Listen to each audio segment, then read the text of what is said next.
নমস্কার, আপনারা দেখছেন গ্লোব টিভি। সবার পাশে সবার সাথে গ্লোব নিউজ নিয়ে এখন আমি সুপর্ণা রয়েছি আপনাদের সঙ্গে। এক নজরে দেখে নেব আজকের বিশেষ বিশেষ খবর। মহাকুম্ভে পুষ্পবৃষ্টি শুরু হয়েছে জেলা পথ নিরাপত্তা কর্মসূচি। চলছে শেষ পর্যায়ের সরস্বতী মূর্তির কাজ। আইটি সেলের পক্ষ থেকে প্রজাতন্ত্র দিবস উদযাপন। ইছামতি নদীর তীরে ক্রিকেটে বুঁদ তরুণ প্রজন্ম।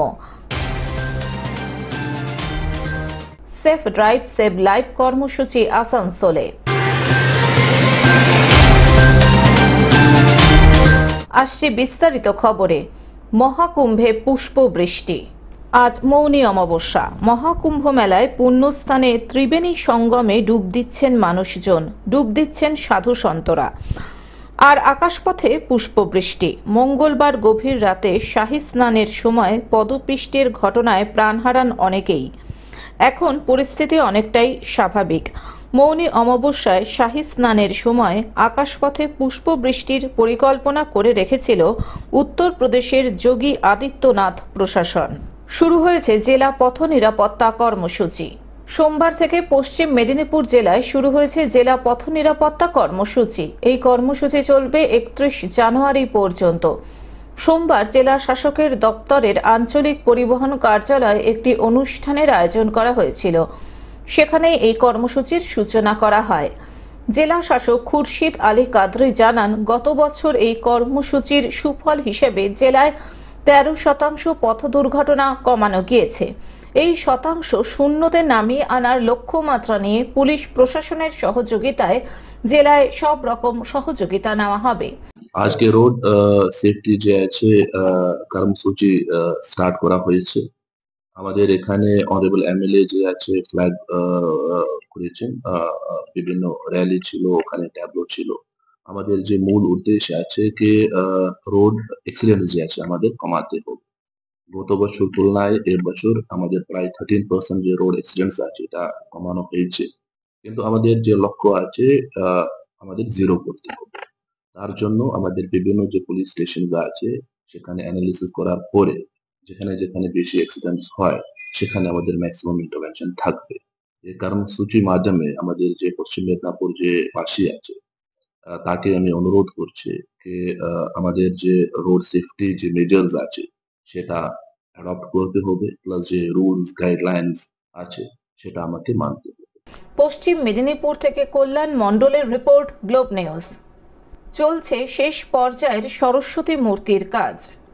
বিদ্যাদেবীর আরাধনার আর মাত্র বাকি 2 থেকে 3 দিন, আর তাই এখন জলপাইগুড়ির পালপাড়াতে প্রস্তুতি চলছে জোর কদমে। চলছে রঙের কাজ। তবে জলপাইগুড়ি শহরের বেশ কয়েকটি শিল্পীদের কারখানাতে প্রতিমা তৈরি এখন প্রায় শেষ। রং শেষে এখন শুধু সাজসজ্জার কাজ চলছে। আগামী 2রা ফেব্রুয়ারি সরস্বতী পুজো, আর তার জন্য এখন শেষ পর্যায়ের কাজ চলছে। জলপাইগুড়ি শহরের বেশ কয়েকটি কারখানাতে প্রতিমা তৈরি হয়ে এখন শুধু মণ্ডপে যাওয়ার অপেক্ষায় রয়েছে। সাদা থেকে রং বেরঙের সরস্বতী প্রতিমা কারখানাতে তৈরি হয়েছে। কেমন লাগছে দেখে? আর আমাদের জন্মই তো এখানে, জন্ম থেকেই দেখে আসছি। আমাদের তো আজ থেকে 70 বছর ধরে সবগুলো ভালো লাগে।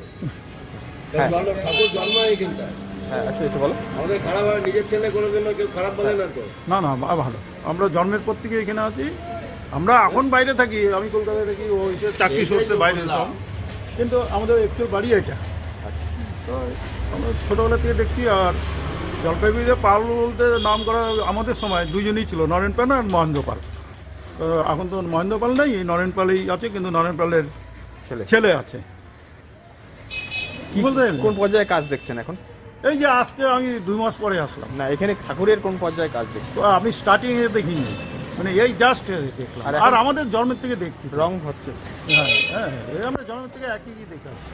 জলপাইগুড়ি থেকে সায়ন সেনের রিপোর্ট, গ্লোব নিউজ। আইটি সেলের পক্ষ থেকে প্রজাতন্ত্র দিবস উদযাপন। সারা দেশের পাশাপাশি হাওড়া জেলা জুড়ে পালিত হল ৭৬তম প্রজাতন্ত্র দিবস। রবিবার সকাল ৯টায় বেলুর বাজারে তৃণমূল কংগ্রেস নমশূদ্র উদ্বাস্তু আইটি সেলের উদ্যোগে পতাকা উত্তোলনের মধ্য দিয়ে অনুষ্ঠানের সূচনা করা হয়। অনুষ্ঠানে উপস্থিত অতিথিদের তারপর সংবর্ধনা জ্ঞাপন করা হয়। দেশভক্তির গান ও নাচের তালে অনুষ্ঠানটি মনোরম হয়ে ওঠে। উপস্থিত ছিলেন মানব জয়সওয়াল, সভাপতি হাওড়া জেলা হিন্দি সেল, সমীর দাস, পশ্চিমবঙ্গ তৃণমূল কংগ্রেস নমশূদ্র ও উদ্বাস্তু সেলের রাজ্য সম্পাদক ও IT cell incharge, Subrata Mukherjee councillor, Uttarpara পৌরসভা সোফিয়া খান, রাজ্য সম্পাদক মাইনরিটি সেল, অনুষ্ঠানের আহ্বায়ক চৈতালি চ্যাটার্জি ও সৌম্য ঘোষ। এছাড়াও উপস্থিত ছিলেন হাওড়া কর্পোরেশনের একাধিক কাউন্সিলর ও হাওড়া জেলা সহ বিভিন্ন জেলার একাধিক নেতৃবৃন্দ। প্রোগ্রামটা নিয়েছি যাতে সবাই একসাথে প্রোগ্রামটা করা হয়, আর আমাদের এখানে সবাইকে বলা হয়েছে আসার জন্য, যাতে সবাই এসেওছে। আর আমরা প্রোগ্রামটা খুব সুন্দরভাবেই করলাম। এই যে আপনারা সারা বছর যে এই যে তৃণমূল কংগ্রেসের সোশ্যাল মিডিয়ায় আপনার যে লড়াই করেন, এই যে বিষয়টা, এর জন্য আপনাদের তো সময় দিতে হয়। এই যে একজন মহিলা হয়ে সংসার জীবন করেও তার সঙ্গে আবার দলের কি করে সম্ভব, কিভাবে মেনটেন করছেন? আমরা দলের হয়ে কাজ করছি, সেই হিসাবে দলের জন্য তো আমাদের সময় বার করে নিতেই হবে। যদি সংসার থাক আর যেভাবেই হোক, আমরা দলের জন্য সবসময় আমরা এগিয়ে এসেছি আর আরও এগিয়ে যাবো, যাতে সাধারণ মানুষের পাশে।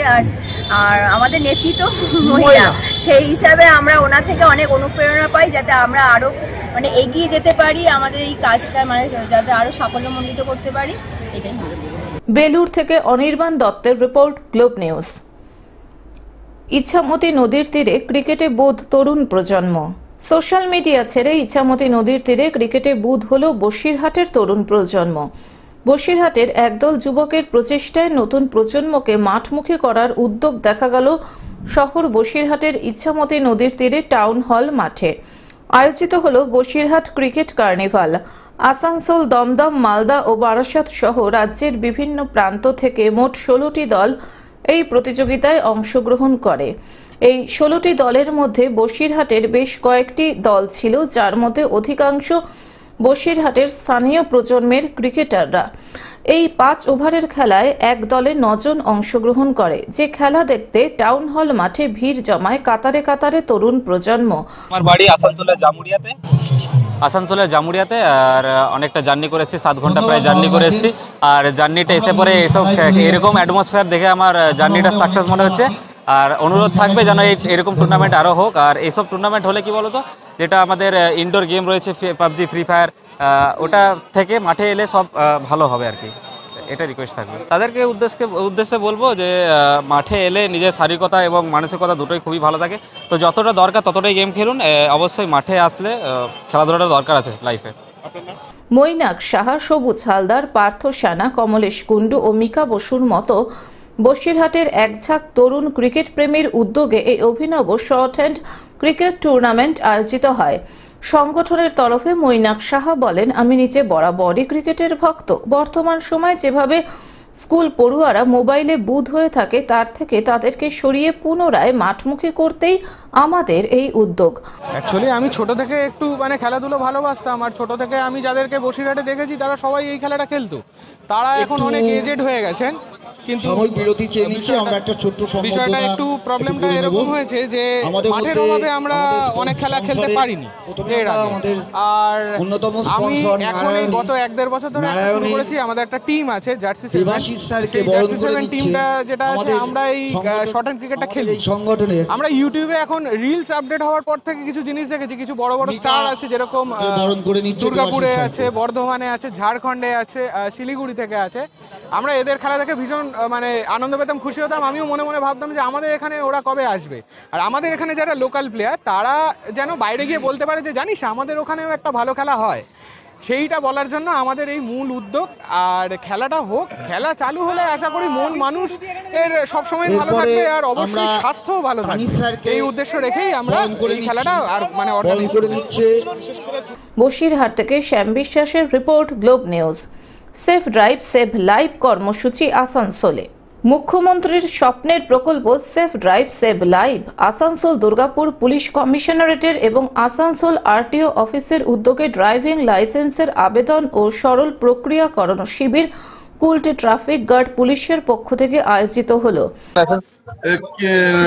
কি হচ্ছে কি ছিল দাদা হচ্ছে মানে নতুন হচ্ছে সব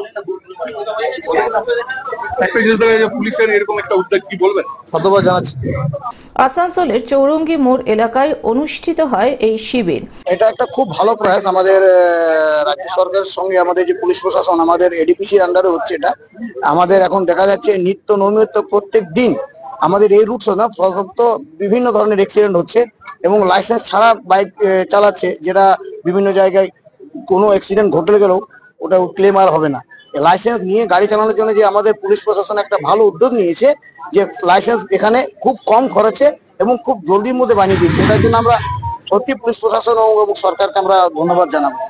যেখানে এলাকার সাধারণ মানুষ খুব স্বল্প মূল্যে ড্রাইভিং লাইসেন্স সঠিক নথিপত্র নিয়ে আবেদন করেন। এদিন উপস্থিত ছিলেন SCP traffic Sourav Chowdhury, Kulti traffic গার্ডের আধিকারিক চিন্ময় মণ্ডল সহ চৌরঙ্গি ফাঁড়ির আধিকারিক কার্তিক চন্দ্র ভূঁইয়া সহ আরো অনেকে। এইরকম উদ্যোগকে সাধুবাদ জানান জনসাধারণ।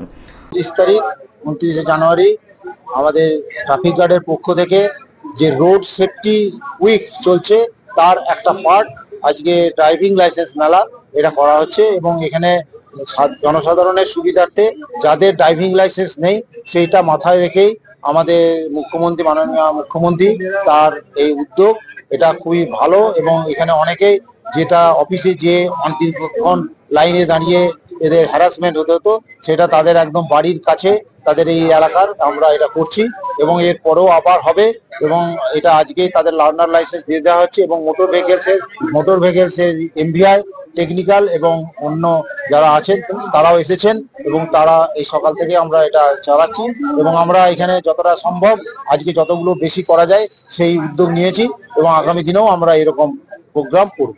আসানসোল থেকে সৌমিত্র গাঙ্গুলির রিপোর্ট, গ্লোব নিউজ। টেলিভিশন ছাড়াও গ্লোব টিভি এখন সমস্ত সমাজ মাধ্যমে উপলব্ধ। বিস্তারিত জানতে ফোন করুন আমাদের টোল ফ্রি নম্বর 180089199744 এছাড়াও লগ ইন করতে পারেন আমাদের ওয়েবসাইট www.globetv.in।